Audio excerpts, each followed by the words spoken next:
How's it going? Welcome to my garage. So today we're gonna be changing the O-rings on the fuel injectors. And if you're wondering what the O-rings are, this is what they look like. So there's 3 sets and there's 4 in one set. So that's what we're gonna be changing today. So if you guys watched the last video, we changed the motor mounts and that kind of caused a vacuum leak somewhere in the engine bay, mainly near the intake manifold side. So when I turn the ignition on, the car doesn't start, it just cranks. So if you go to ignition 1, you can hear that there's a little bit of a hissing sound, so which is a vacuum leak basically, coming from around the fuel rails.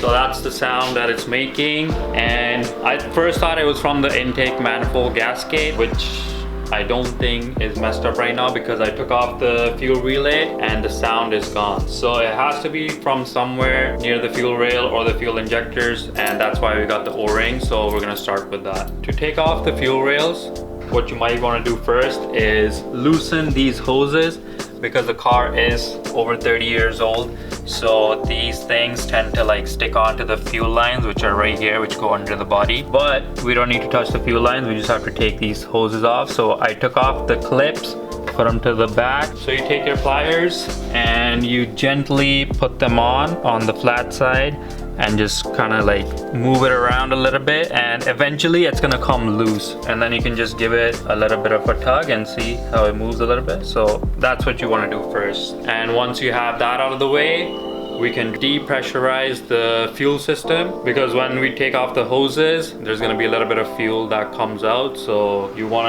to depressurize it so there's not too much coming out. So to depressurize the fuel system, what you want to do is loosen this until you hear the hissing sound. There we go. We're also going to disconnect the battery.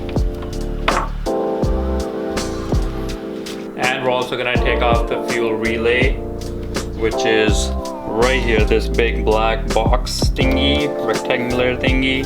So it does take a little bit of force to take out, but that's how you do it. I just pull it out. That's what she said. Alright guys, so the next step is to take this off. So we're just going to use a ratchet, and you want to use the 5/16 socket, and it's just 4 screws.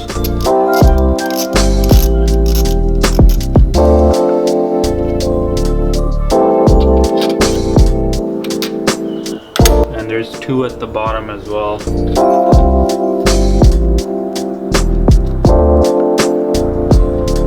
Alright guys, so we got this out of the way, and the 4th screw was a lot of work, so we had to take off the valve cover to get to it. And now we're just gonna put the valve cover in its place so nothing goes in the engine. There we go. Now we can take off the fuel rail and the fuel injectors. So there's 2 bolts that are holding the fuel rail right here. 1, 2. So to take off the 2 bolts on the fuel rail, you're gonna need a 12mm socket, and I'm using the swivelly nut as well.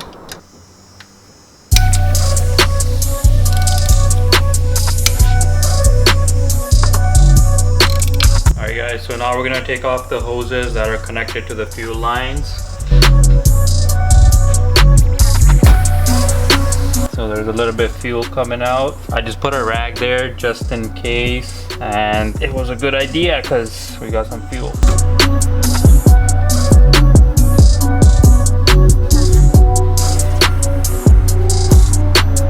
Now we're gonna take out these 2 screws that we loosened before, and then we should be able to take out the fuel rail.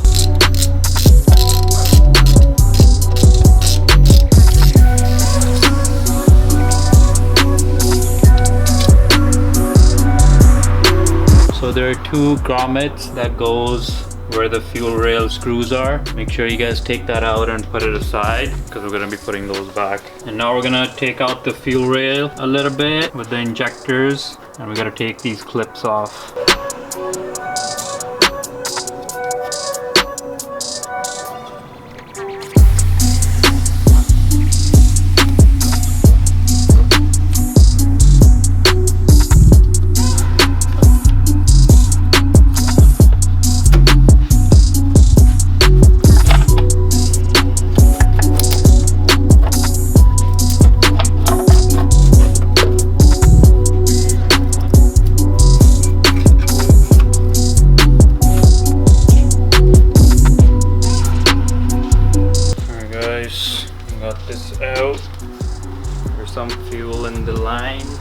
Alright guys, so this is a fuel injector. So we're gonna have to take off the O-ring which is on the top. So we're gonna take that off first. And then there's this little ring here, the second one. So we're just gonna twist it off and it should come off pretty easily. And then the third and the last thing is the grommet at the bottom. Okay guys, if you guys want to get the O-rings, I got these from the Mazda dealership and they were around 120 for all of them.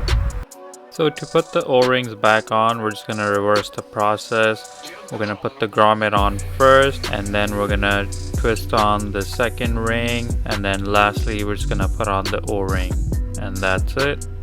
So now we're gonna put the fuel injectors back on the fuel rail. So the grommet that goes here, it was falling down. So what we did was we put it in the engine bay, like precisely in its place. That way it's safe, and once we go to put this back on, they don't fall everywhere. So to put this back on, I'm just gonna go like this and it should go in its place. Yeah.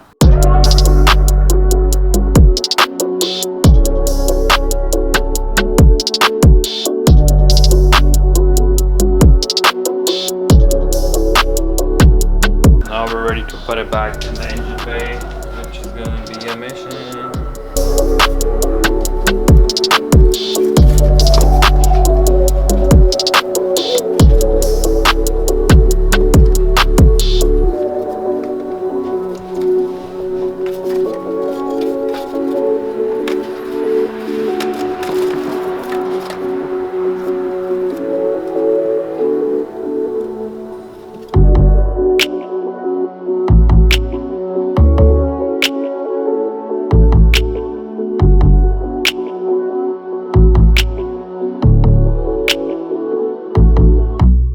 Alright guys, so we got the fuel injectors back in with the fuel rail. It was a little bit of a working issue, but we got it in. Plugged in all the clips and everything is there. The hoses come down, so we're just putting them back on the fuel lines.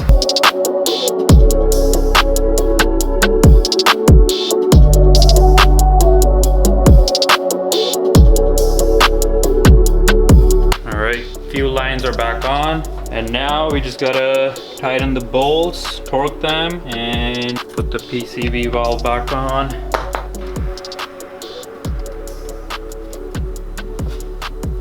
Alright guys, so we got everything in place. So now we just got the fuel relay to put back.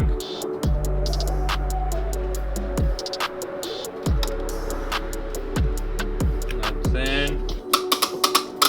Tighten the fuel cap, batteries on. Now let's see.